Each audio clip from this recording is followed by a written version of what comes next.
ఇలాగే పెట్టుకుని ఆ ఎంగిలి ముద్దలు తింటున్నటువంటి కృష్ణుడు యాగభోక్త అమరులు వెరగొంద దేవతలందరూ తెల్లబోయారు. ఆయన యాగభోక్త యజ్ఞభృత్యజ్ఞకృత్యజ్ఞీ యజ్ఞభుక్యజ్ఞ సాధన యజ్ఞాంతకృత్యజ్ఞగుహ్యం అన్నమన్నాదయేవచ. అటువంటి వాడు ఓం నమో నారాయణాయ స్వాహ అంటూ వైశ్వానరుడి ద్వారా ఇస్తే వెళ్ళాలని. హవ్యం వహతి దేవానాం కవ్యం కవ్యాసినామపి పాకంచ కురుతే వహ్ని శంకర శైవశాసనాత్తని లింగపురాణంలో వ్యాసుడు. హవ్యవాహనుడైన అగ్నిహోత్రుడు పట్టుకెళ్ళాలి.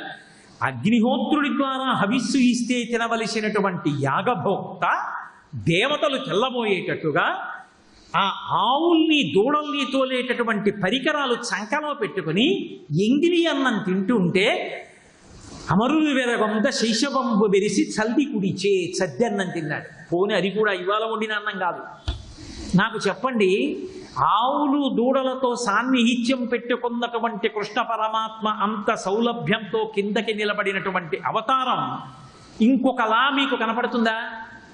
ఆవులతో దూడలతో సంబంధం ఉన్న కృష్ణుడు ఎంత అందంగా ఉంటాడో, ఎంత సౌలభ్యంతో ఉంటాడో, ఎంత మనం తేలికగా వెళ్ళి పాదములను ఆశ్రయించడానికి యోగ్యమైన రీతిలో ఉంటాడో, చదువుతుంటే వింటుంటే మనసు మీద ముద్ర వేసుకునేట్టుగా ఉంటాడో ఆలోచించండి. ఏదో బ్రహ్మగారికి అసూయ పుట్టింది. ఈయన పరబ్రహ్మ ఏమిటన్నాడు? ఆవుల్ని ఎత్తుకుపోయాడు, దూడల్ని ఎత్తుకుపోయాడు, గోపాల బాలుల్ని ఎత్తుకుపోయాడు. ఆయనకి పెద్ద లెక్క. ఆఖరికి ఆవుల్ని దూడల్ని వాటి ఒంటి మీద మత్సల్ని ఆ ఉట్టిల్ని కర్రల్ని వాళ్ళ యొక్క కాళ్ళు చేతులు కరములు పదములు అన్నిటినీ కూడా ఎలా ఉంటాయో అలాగే మళ్ళీ సృష్టి చేసేసాడు. ఏ తల్లులకు ఏబాలకు లేతరగున తిరిగి ప్రీతి కలిగింతురమున్ నా తల్లుల కాబాలకు లాతరగున ప్రీతి చేసి రవనీనాథ. ఒక్కొక్క పిల్లాడు ఒక్కొక్క యాసతో మాట్లాడతాడు. ఏ పిల్లాడు ఎలా మాట్లాడతాడో ఎలా ప్రవర్తిస్తాడో అలాగే ప్రవర్తించాడు. బ్రహ్మగారు తెల్లబోయాడు. ఇదేమిటి, ఎత్తుకొచ్చిన ఆవులు దూడలు పిల్లలు ఇక్కడున్నారు, అక్కడ గోకులంలో ఆవులు దూడలు గోపాల బాలు అలాగే ఉన్నారు. సృష్టికర్త నేను సృష్టించకుండా అవన్నీ ఎక్కడి నుంచి వచ్చాయి? అర్థమైంది, నన్ను కూడా సృష్టించిన వాడు. మీకు చమత్కారం ఏమిటంటే బ్రహ్మగారికి దర్శనం ఎలా ఇచ్చాడో తెలుసా? ఏదో కృష్ణ పరమాత్మ అని చెప్పి శంఖచక్ర గదా పద్మాలు పట్టుకుని అపురూపమైనటువంటి రీతిలో ఏం దర్శనం ఇవ్వాల. ఆవులతో దూడలతో సంబంధం ఉన్నటువంటి గోపాల బాలుడిగానే దర్శనమిచ్చాడు. అందుకే మేఘమండలమున మెరుగుచందంబున అని ఆయన ఆ ఉరమున అంటే గుండెల మీద మేఘం మీద మెరుపు ఎలా ఉంటుందో అలా లక్ష్మీదేవిని ధరించినటువంటి వాడై బంగారు రంగులో మెరిసిపోతున్నటువంటి ఉత్తరీయాన్ని ధరించి కమనీయ మృదుల వేత్ర విషాణ రమణీయ చిహ్నములతో వెలయువాని గుంజావి నిర్మిత కుండలంబులవాని వనపుష్పమాలిక వ్రతకంఠమువాని కరణ కడలకొనిన కడగంటివాని గోపాల బాలుభంగి పరగువాని నన్ను కన్న తండ్రిని అని బ్రహ్మగారు స్తోత్రం చేశాడు. ఏనుగు దంతంతో చేసినటువంటి కర్ణాభరణాలు పెట్టుకుని ఆ అడవిలో పెరిగినటువంటి లతలకి పూసినటువంటి పెద్ద పెద్ద పువ్వులతో ఉన్నటువంటి దండ మెడలో వేసుకుని ఇంతకు ముందు బ్రహ్మగారు ఆవుల్ని దూడల్ని ఎత్తుకుపోయినప్పుడు తన చేతిలో పట్టుకున్నటువంటి మేగడ పెరుగుతో కూడుకున్నటువంటి అన్నప ముద్దనే పట్టుకున్నటువంటి వాడై సంకలో పెట్టుకున్నటువంటి కొమ్ము బూర ఆవుల్ని తోలేటటువంటి కర్ర నడువుకి కట్టినటువంటి ఉత్తరీయంలో పెట్టుకున్నటువంటి వేణువుతోటే బ్రహ్మగారికి దర్శనమిచ్చాడు. బ్రహ్మగారు పరిగెత్తుకొచ్చి 4 తలకాయలు ఆ చిన్ని కృష్ణుడికి తగిలేటట్టుగా నమస్కారం చేసి అడిగినటువంటి కోరిక ఏమిటో తెలుసా? ఎలా బ్రహ్మపదంబు వేదములకన్ వీక్షింపగారాని నిన్నీ లోకంబున ఈ వనాంతరమునంది మందలో కృష్ణుయం చాలాపాది సమస్త భావములు నీయందే నిక్షేపించు ఈ వ్రెలందొక్కని పాదరేణువులపై వేష్టించిన చాలదే. ఎవడికి కావాలయా దిక్కుమాలిన బ్రహ్మ పదవి? అహంకారం వచ్చింది సృష్టికర్తనని తీసి అవతల పారాయి. అదృష్టం అంటే వీళ్ళది. ఎలా బ్రహ్మపదంబు వేదములకన్ వీక్షింపగారాని నీవి లోకంబున ఈ వనాంతరమునంది మందలో. అచ్చమైన తెలుగు మాట వేసేశారు పోతనగా. ఈ ఆవుల మందలో తిరుగుతున్నావా? ఈ ఆవులు నీ దగ్గరికి వస్తున్నాయా? నీ దగ్గర ఆడుకుంటున్నాయా? వాటి గంగడోలు నిమురుతున్నావా? వాటికి గడ్డి పెడుతున్నావా? కొమ్ము ఊర ఊది పిలుస్తున్నావా? కర్ర పట్టుకుని కొట్టకుండా అదల్చి ఇంటికి తీసుకెడుతున్నావా? లోకములను కాపాడగలిగిన పరమాత్మవి గోవులను కాస్తున్నావా? అదృష్టం వాటిది కదయా. నాకెందుకయా అక్కర్లేని అహంకారం పొందాను? వేదములకు వీక్షింపగారాని నిన్నీ లోకంబున ఈ వనాంతరమునంది మందలో కృష్ణయం చాలాపాది సమస్త భావములు నీయందే నిక్షేపించు ఈ వ్రేలం దొక్కని పాదరేణువులపై వేష్టించినం చాలదే. నాకొద్దు బ్రహ్మపదవి. నీతో నువ్వు పరబ్రహ్మానివని తెలియక నీతో కలిసి ఆడుకుంటున్న ఈ ఆవుల్ని పేపుతున్న గోపాల బాలురున్నారే, వాళ్ళ పాదాలకి అంటుకున్న పరాగం తీసి నా 4 తలల మీద చల్లుకుంటే అదొక్క వరం చాలు. ఎన్నడునైన యోగి విభులెవ్వని పాద పరాగమింతయున్ కన్నుల కానరట్టి హరి కౌగిట చెచ్చుచు చెట్టపట్టుచున్ తన్నుచు గుద్దుచున్ నగచు తద్దయు కైబడి కుడియాడుచున్ మన్నన చేయు వల్లవ కుమారుల భాగ్యము వింత యొప్పునే. ఆఖరికి ఎన్నడునైన యోగి విభులెవ్వని పాద పరాగమింతయున్ కన్నుల కానరు. వేదాలు చదువుకున్న వాళ్ళు, వేదాల్ని అర్థం చేసుకున్నటువంటి వాళ్ళు కూడా ఏ పరమాత్మ యొక్క పాదములకు ఉన్నటువంటి ఆ పరాగాన్ని కొద్దిగా కూడా దర్శనం చేయడానికి సాధ్యం చేసుకోలేకపోతున్నారో అటువంటి కృష్ణ పరమాత్మని కౌగిలించుకుంటూ తంతూ గుద్దుతూ మావాడనుకుంటూ ఆడుకుంటూ ఎంగిళ్ళు పెడుతూ నీ చేతి ఎంగిలి తింటూ ఇంత స్వతంత్రంగా బ్రతుకుతున్న ఈ గోపాల బాలురదా అదృష్టం. బ్రహ్మ పదవిలో ఉన్నాననుకుని అహంకారం పొందిన నాదా అదృష్టం. తీసేవయ్యా. ఈ ఆవులతో, ఈ దూడలతో, ఈ గోపాల బాలులతో కలిసి నేను కూడా తిరిగితే అంత బాగుంటుందయ్యా అన్నాడు. కృష్ణావతారంలో ఆవులతో దూడలతో మమేకమైనటువంటి కృష్ణ పరమాత్మ యొక్క సౌలభ్యం పరమాద్భుతం. నేను ఎన్ని ఘట్టాలని మీతో మనవి చేయగలను. అసలు ఆయన బాల్యక్రీడలు చదువుతూ ఉంటే అసలు ఆవులతో దూడలతో ఆయన పెంచుకున్నటువంటి అనుబంధం, ఆయన వాటితో తిరిగినటువంటి విధానం చదువుతుంటే అబ్బా ఏమి అదృష్టం రా అనిపిస్తుంది. నేను మీతో ఒక యథార్థం మనవి చేస్తున్నాను. పెద్దవాడైపోయినటువంటి కృష్ణుడి కన్నా బాలకృష్ణుడే చాలా సంతోషంగా అనిపిస్తాడు. అందుకే బాలకృష్ణుడి లీలల్ని అనుభవించినట్టుగా పెద్దవాడైన కృష్ణుడి లీలలు అనుభవించాలి. వ్యాసుల వారు ఒకలా అనుభవించారు, పోతన గారు ఒకలా అనుభవించారు, లీలాశుకుడు ఒకలా అనుభవించాడు, నారాయణ తీర్థులు ఒకలా అనుభవించారు. ఇప్పటికీ ఉపాసన చేసినటువంటి వారికి బాలకృష్ణుడిగా లీలలు చూపిస్తూనే ఉంటాడు. ఇన్ని లీలలు ఎంతమంది అనుభవించారు. కాబట్టి అసలు ఆవులు దూడలు అవి సాక్షాత్ ఉపనిషత్తు. గో అన్న శబ్దానికి కిరణములని పేరు. గోలోకము అంటే గోకులము అంటే యథార్థానికి వైకుంఠము తత్వత. గోవులంటే కిరణములు, ఆ కాంతి స్వరూపము అని. ఆయన దివ్యలకు దివ్య. అందుకే పోతన గారు అంటారు గజేంద్రమోక్షణ ఘట్టంలో, లోకంబులు లోకేశులు లోకస్తులు తెగిన తుది అలోకంబకు పెంజీకటి కావల ఎవ్వండేకృతి వెలుగువతని నీసేవింతున్నంటారు. అటువంటి పరమాత్మ కృష్ణుడిగా ఆవులతో దూడలతో అంత మమేకమవడం ఒకెత్తైతే, అసలు కృష్ణ పరమాత్మగా అంటే కృష్ణుడిగా ఆయనకి పట్టాభిషేకం లేదు. ఎందుకంటే దానికి వెనక ఉన్న కథ వేరు. నేను మహాభారతం ఆదిపర్వాదులు చెప్పినప్పుడు మీ అందరూ విన్నారు. కృష్ణుడికి పట్టాభిషేకం జరిగే అవకాశం ఉండదు. ఎందుకంటే పైన శాపం ఒకటి ఉంది, తండ్రి గారి వైపు నుంచి తల్లి గారి వైపు నుంచి వచ్చినటువంటిది. అందుకని ఆయనకి పరిపాలనాధికారం లేదు. కానీ ఆయన పట్టాభిషేకం పొందాడు. అది కూడా ఎలా? ఇంద్రుడు వచ్చి పట్టాభిషేకం చేశాడు. ఎప్పుడు ఆ పట్టాభిషేకం చేసింది అంటే గోవిందనామాన్ని సంపాదించుకున్నప్పుడు. అందుకే పట్టాభిషేకాల్లో గోవింద పట్టాభిషేకానికి అంత ప్రఖ్యాతి. ఒకప్పుడు ఇంద్రుడు అహంకరించాడు, వర్షం కురిపించడానికి నాదే అధికారం అన్నాడు. ఏదో వర్షం కురిపిస్తాడని ఆ ఇంద్రుడికి ప్రతి సంవత్సరం యాగం చేసేవారు ఆ గోకులంలో ఉన్నటువంటి పెద్దలు. చాలా అహంకారం పొందాడు, నా వలన అధికారాన్ని పొంది నన్నే మరిచిపోయాడు, ఇతనికి మళ్ళీ తన యొక్క స్థాన గౌరవం ఏమిటో ఆయన ఎలా బ్రతకాలో నేర్పాలనుకున్నాడు కృష్ణుడు. ఏమీ తెలియని వాళ్ళే అడిగాడు, ఎందుకు అసలు ఇంద్రుడికి యజ్ఞం చెయ్యాలన్నాడు.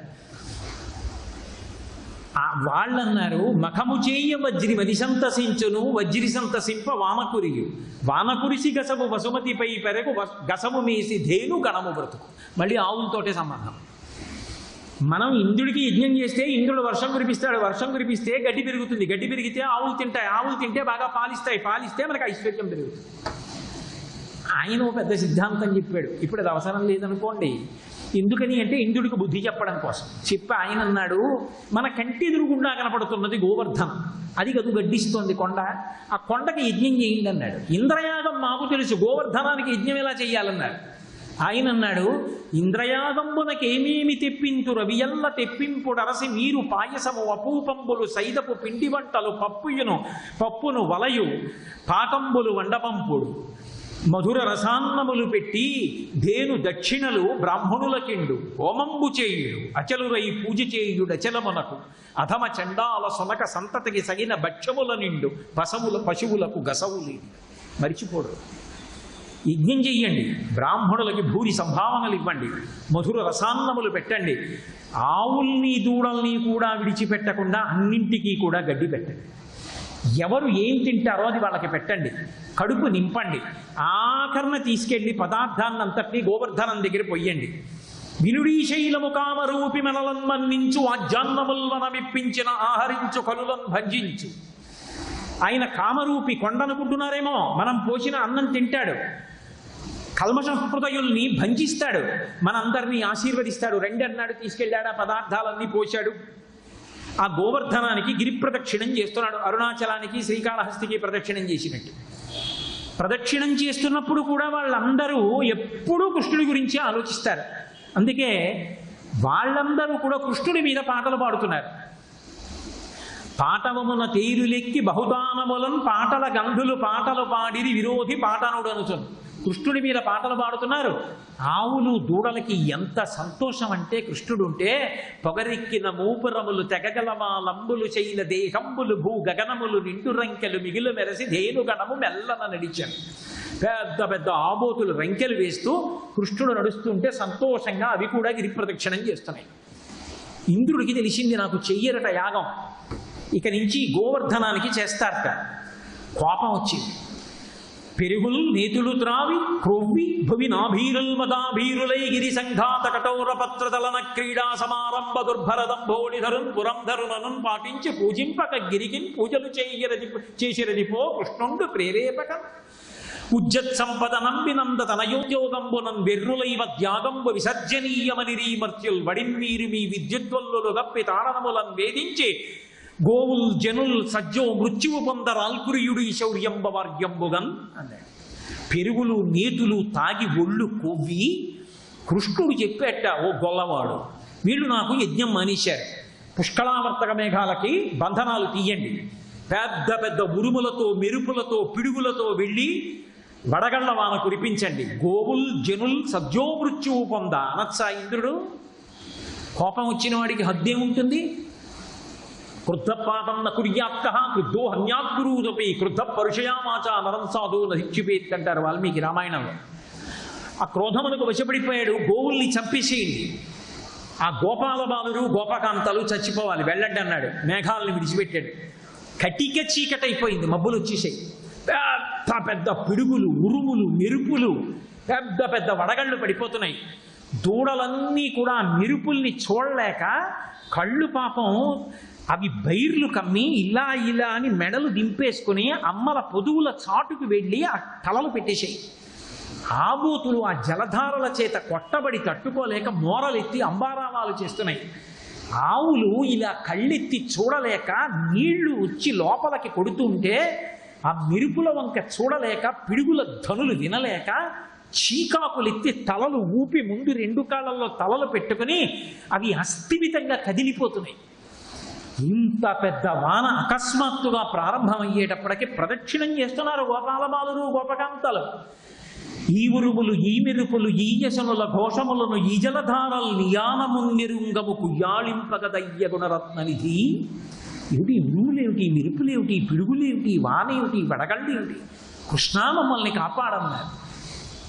ఆయన రండి ఎక్కడికో వెడదామని లేదు, బాలుండాడుచునాథ భద్రమని సంభావించి పూగుత్తి కింగేలం దాల్చిన లీలలేన కవుతో కృష్ణుండు తానం మహాశైలం మండలకేల దల్చి విపుల ఛత్రంబుగా పట్టే తద్బీలాభ్రచ్యుత దుశ్శిలాచకిత గోపీ గోపంతికి. ఓ పిల్లవాడు అలా ఆడుకుంటూ పరిగెత్తుకుంటూ వెళ్ళిపోతూ ఓ పువ్వుని కోసి ఇలా గొడుగులా పైకెత్తి పట్టుకున్నంత హేళగా గోవర్ధన పర్వతాన్ని పైకెత్తి చిటికిన వేలి మీద ఎత్తి పట్టి త్రిభంగగా నిలబడి హరిదోర్దండముగామ గుబ్బశిఖరం బాలంబె ముక్తాముల్ బరగంగారెడితో జబంధువుల గోపాలంగనా పంగహాసరుతుల్ రత్నచయంబుగాగ అచల ఛత్రంబు శోభిల్య తద్గిరిబిద్దుర్మద భంజియై జలధిరక్లిన్న ప్రజారంజియై అన్నారు. ఆ చిన్ని కృష్ణుని యొక్క చెయ్యి దానికి కర్ర, ఆ పైన ఉన్నటువంటి గోవర్ధన పర్వతం గొడుగు, ఆ పైన ఉన్నటువంటి శిఖరం గుబ్బ, దాని మించి జాలువారుతున్నటువంటి వర్షపు ధారలు ముత్యాల జాలు, ఆ లోపల ఉన్నటువంటి గోపకాంతల యొక్క కళ్ళల్లోని మెరుపు రత్నాల యొక్క కాంతి 7 రాత్రులు 7 పగళ్ళు తన చూపుల చేత పోషించాడు. లోపలికెడితే పిల్లవాడు కొండగలిస్తే ప్రాణాలు దక్కవు, బయట ఉంటే వడగళ్ళు తగిలి కాళ్ళు చేతిలో విరుగుతాయని నమ్మకం లేక బయట ఉండిపోయినటువంటి వృద్ధుల్ని బంధువులారా నన్ను నమ్మండని ఎంతో ప్రేమతో పిలిచి రండి రండి నేను రక్షిస్తానని వేడుకున్నాడు.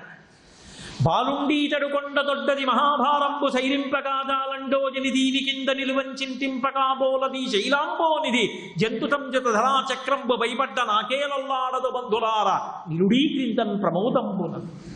ఈ సమస్త బ్రహ్మాండం వచ్చి పడిపోయిన ఈ కొండ కదలదు, నన్ను నమ్మండి బంధువులారా అన్నాడు. నమ్మని వాళ్ళని అలా పిలిచాడు. ఆ దారిలో ఉన్న వాళ్ళందరిది అదే మార్గం. అందుకే ధార్మికమైన మార్గాన్ని విడిచిపెట్టి తిరుగుతున్న వాళ్ళని పిలవవలసి వస్తే శంకర భగవత్పాదులు భ్రాతః అంటారు, ఓ సోదరుడా అని పిలుస్తారు. బంధువులారలుడి క్రిందం ప్రమోదంబునన్, ఓ బంధువులారా రండి, ఈ పిల్లవాడు కొండ వదులుతాడు అనుకోకండి అని పిలిచి మరీ రక్షించాడు. అందుకే గోవుల్ని రక్షించినవాడు కాబట్టి గోవిందా అని నామం వచ్చింది. ఆ కామధేనువు చూసిందిట, నోరున్న మనుష్యులు రక్షణ కోసం ఎక్కడైనా పరిగెడతారు.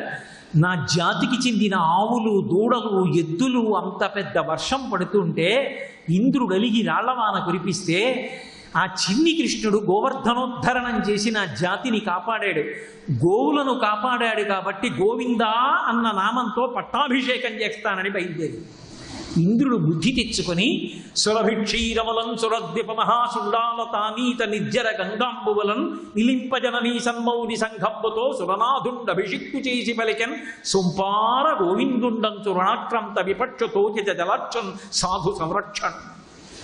ఆ రోజున దేవతల తల్లి అయినటువంటి అదితితో కలిసి వెళ్ళి దిగ్గస్తిభిక్ కనక కుంభముఖామ దృష్ట స్వర్వాహిని విమలచారు జలప్లుతాంగీం ప్రాతర్నమామి జగతాం జననీమశేష లోకాధినాథ గృహిణీం అమృతాబ్ధిపుత్రీం అంటారు శంకర భగవత్పాదులు కనకధారాస్తవంలో. అలా దిగ్గజములు బంగారు కలశములతో తెచ్చినటువంటి ఆకాశగంగా జలాలతో దేవతల తల్లి అయిన అదితితో కామధేనువితో కలిసి వెళ్ళి ఆ ఆవు పాలని పట్టుకొని బుద్ధి తక్కువై తప్పు మార్గంలో వెళ్ళి అహంకరించాను, కృష్ణ నువ్వెవరో తెలుసుకున్నాను, నన్ను మన్నించమని అడిగాడు. ఎలా కూర్చున్నాడో తెలుసా? శంఖచక్రాలు పట్టు కూర్చోలేదు. గోపాల బాలుడు ఎలా ఉంటాడో ఆవుల్ని దూడల్ని కాసేవాడు ఎలా ఇందాక నేను చెప్పానో అలాగే కూర్చోడు.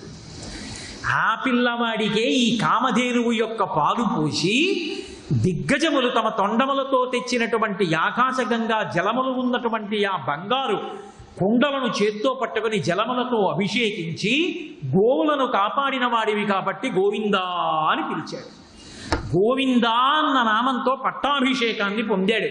పట్టాభిషేకానికి యోగ్యత లేనటువంటి కృష్ణావతారంలో గోవిందనామంతో పట్టాభిషేకానికి 7 రాత్రులు 7 పగళ్ళు కష్టపడి ప్రజలకి అభయమిచ్చి సంపాదించుకున్నటువంటి నామం. అందుకే గోవిందనామంతో పట్టాభిషేకం జరిగినప్పుడు శ్రీ మహావిష్ణువుకి ఒక పెద్ద బెంగ తీరిపోయింది. ఏమిటా బెంగంటే, అంత పెద్ద రామాయణ రచన చేసిన వాల్మీకి మహర్షి రాముడికి పట్టాభిషేకం జరుగుతుంటే ఒక ఉపమానం వేశారు.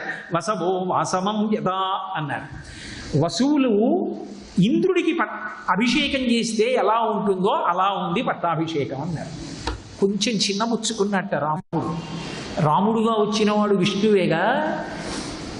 అయ్యో ఏమా ఇలా అన్నారు మహర్షి, ఆ ఇంద్రుడు తప్పు చేస్తే ఏ తప్పు చేశాడో ఆ తప్పు వలన అహల్య ఇబ్బంది పడితే పతితపావనుండై అహల్యని ఉద్ధరించిన వాడిని నేను. ఆ ఇంద్రుణ్ణి కట్టి పారేసిన వాడు రావణాసురుడి కొడుకు, అందుకని ఇంద్రజిత్ అని బిరుదొచ్చింది. ఆ ఇంద్రజిత్తుని చంపినవాడు నా తమ్ముడు. చంపడానికి వాడింది నాకు సంబంధించినటువంటి శీల సంబంధమైన శ్లోకం. ధర్మాత్మ సత్యసంధస్య రామో దశరథిర్యది పౌరుషీచ ప్రతిద్వంద శరైనం జహిరావిణిం అని నాకు సంబంధించిన శీల వైభవం చెప్తే ఇంద్రజిత్ యొక్క తల దుల్లి కింద పడింది. ఆ ఇంద్రజిత్తుని కన్న తండ్రి రావణాసురుడి 10 తలలు ఖండించిన వాడిని నేను. మండిత విస్ఫులింగ విషమ జ్వలితానల కీరలు వబ్జ గర్భాండము నిండ రామ వసుధాదిపుడేశుడు వజ్రసాధనా ఖండిత పంక్తి కంట కణకంఠ పురంతక శైలచాలనోద్దండ బల ప్రచండ పరదండన చండకాండములంటారు భాస్కర రామాయణంలో భాస్కరుడు. అలా బాణప్రయోగం చేసి రావణాసురుడి యొక్క 10 తలలు కూల్చిన వాడిని నేను. ఇంద్రుడు చేసిన దోషాలన్నింటినీ పోగొట్టిన వాడిని నేను. ఇంద్రుణ్ణి అవలీలగా గెలిచిన ఇంద్రజిత్తుని కన్నా తండ్రిని చంపిన వాడిని నేను. ఆ ఇంద్రుడి పట్టాభిషేకంతో నా పట్టాభిషేకాన్ని పోల్చారే వాల్మీకి మహర్షి అని కించిత్ చిన్నబుచ్చుకున్నట్ట. ఆ చిన్నబుచ్చుకున్న మనసులో కుండిన ఆ బాధ ఎప్పుడు పోయిందంటే ఆ ఇంద్రుడే వచ్చి గోవిందనామంతో పట్టాభిషేకం చేసినప్పుడు పోయింది. అమ్మయ్యా ఇప్పుడు వీడే వచ్చి చేశాడు. అందుకే ఇప్పటికీ మనం వెంకటాచలం పెడితే ఏడుకొండలవాడ వెంకటేశ్వర అని ఎవరనరు.